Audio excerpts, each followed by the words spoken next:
Et de l'art, enfin, pour refermer ce journal, jusqu'au 2 octobre, Robert Faure expose à la mairie d'honneur de Toulon. À travers ses toiles, ce maître occidental de la peinture traditionnelle asiatique initie à l'esprit du geste.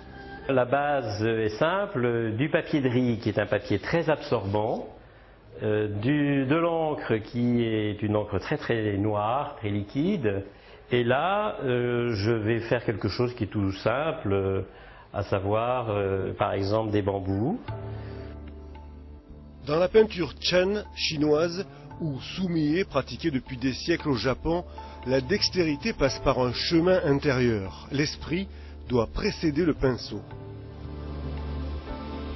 Je dis souvent que le pinceau est comme un électroencéphalogramme, c'est-à-dire que la moindre émotion, la moindre vibration passe jusqu'à la pointe du pinceau et le trait va évidemment se ressentir immédiatement sans ressentir tout de suite.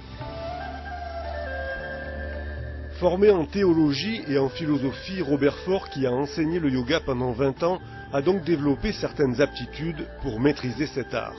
Mais ici, à la différence du yoga, le geste laisse une trace.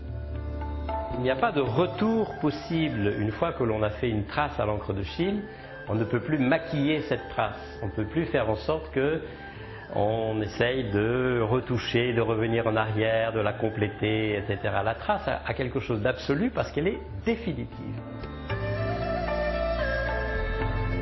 Qu'est-ce que je montre et qu'est-ce que je cache? En fait, l'essentiel ne se voit pas, mais il apparaît avec une grande discrétion. Et nous sommes peut-être les peintres d'une certaine forme de discrétion, puisqu'on accorde beaucoup d'importance à l'espace vide. Auteur de nombreux ouvrages, Robert Faure s'attache aujourd'hui à transmettre son art et poursuit ses travaux pour une future exposition en Chine.